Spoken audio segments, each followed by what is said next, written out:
Oi, pessoal, tudo bem?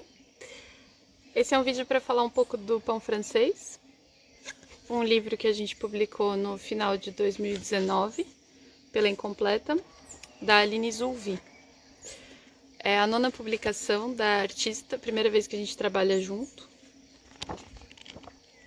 Eu tô pensando em fazer uma série de vídeos, agora que existe essa coisa legal do IGTV, dá pra falar mais de 1 minuto, contando um pouquinho, algumas curiosidades, alguns detalhes sobre nossas publicações, normalmente detalhes gráficos. E pensei em começar por esse porque ele tem bastante coisas nesse sentido, assim, pra contar. Ele é uma mistura de quadrinhos com diários de viagem. 2 diários, quer dizer, um diário de 2 períodos distintos, e termina sendo quadrinho de novo. E por conta disso a gente pensou em trabalhar essas características diferentes de narrativa, tipo de linguagem, textura, também no projeto gráfico. Então o livro acabou ficando com 3 papéis diferentes. Um é o da capa, que é o Marcato Bianco. Eu acho que deve dar pra ver, ele é um papel texturizado, bem bonito, fosco, sem revestimento.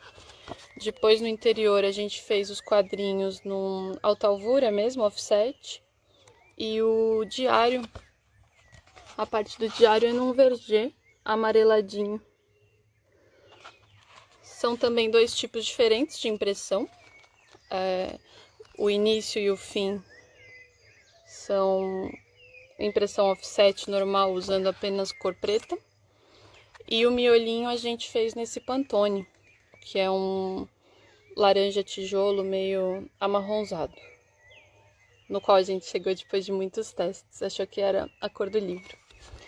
O interessante de ter usado esses papéis diferentes é que mesmo vendo o livro de lado, dá para perceber um pouquinho uma mancha amarelada no meio de 2 manchinhas mais brancas. A câmera é difícil de focalizar, mas isso acontece, e aqui também. Na capa a gente ficou um tempo pensando assim o que fazer, né? Como sintetizar ou como trazer a ideia do que é esse livro, chamar atenção a partir de alguma coisa relativamente minimalista, simples, que era o que a gente queria.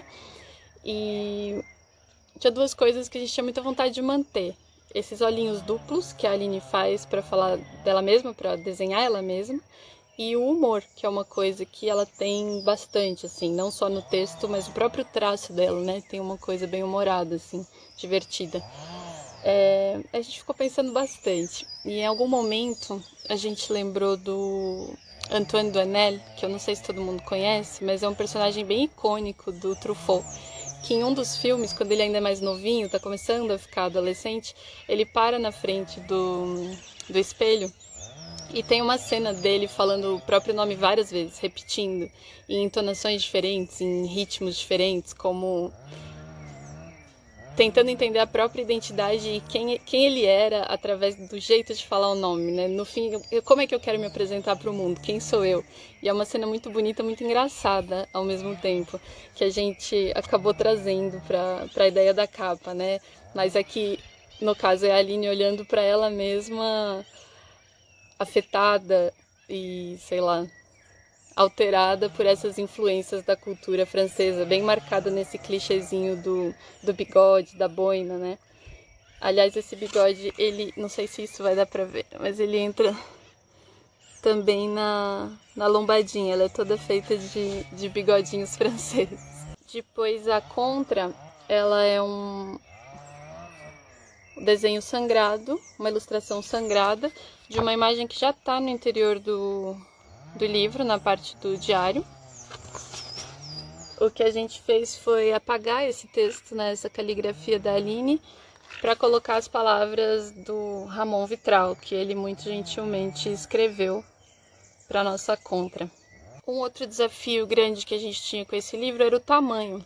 As publicações anteriores da Aline, acho que todas, se não me falha a memória, são menores. Né? O Síncope deve ter uns 14 por 14, o Grito acho que é um A6. São publicações menores. E essa é a primeira vez então, que ela trabalha com um tamanho maior, que foi uma solução a qual a gente acabou chegando por conta, de novo, dessa mistura dos 2 formatos. Então, A gente achou que esses quadrinhos, eles mereciam ser grandes para ter uma leitura muito boa, porque tem bastante detalhe, ela puxa legendinhas, aspas, comentários, pequenas falas dos personagens, além dos textos dos quadrinhos e dos balões mais clássicos, né? Tem muitas pequenas intervenções assim que a gente achou que mereciam um bom tamanho de leitura, e também isso permitiu que a parte de dentro do diário de viagem mantivesse um tamanho real. Então, isso daqui que ela trabalhou como se fosse num Moleskine, um caderninho de viagem mesmo, e escaneou pra gente trazer pro livro, a gente respeitou o tamanho de origem. Para essas partes não ficarem flutuando na página, eu pensei em criar essas tarjas. Não que o branco seja um problema no design, pelo contrário, né? A gente até trabalha o branco, às vezes, de maneira bem exagerada. Deixa eu ver se eu encontro. Deixando páginas quase em branco, por exemplo. Claro que o espaço é saudável e elegante, mas nesse caso específico, achei que toda essa borda branca ao redor da história tiraria um pouco dessa sensação de intimidade, assim, dessa leitura mais próxima, e acabaria deixando o diário meio flutuante. Então as tarjas solucionam essa questão do tamanho, respeitam a vontade que a gente tinha de ter os quadrinhos maiores, e ainda dão um efeitinho bonitinho, assim, ó, quando você olha de lado, porque fica esse laranja marcado aqui, né? E é isso, a gente gostou muito de como ficou o livro. Ele é um livro de 56 páginas. Eu acho que despretensioso, assim, no melhor sentido. O diário é até interrompido de uma maneira meio abrupta. Ele não é aquele tipo de livro que tem um final muito solene, fogos de artifício, carros explodindo. Ele termina como terminam as viagens, como às vezes terminam as relações, como terminam os diários, assim, interrompidos sem uma grande conclusão, mas com algumas perguntas no ar, algumas lembranças boas pra gente levar junto. E vou ler a contracapa do Ramon, porque eu gosto muito, e encerrar com ela, tá bom? Línguas e linguagens são costumeiramente adquiridas por meio de interações sociais. Pão francês é mais ou menos sobre isso, mas um pouco mais. Por meio de sua paixão pela França e pela língua francesa, Aline Zulvi mostra como trocas, influências e grandes encontros moldam nossas experiências de vida e nossa própria percepção do mundo. E ela fez isso numa obra meio HQ, meio diário de viagem, com um dos traços mais singulares e cativantes dos quadrinhos brasileiros. Conselho de amigo, não perca por nada este pão.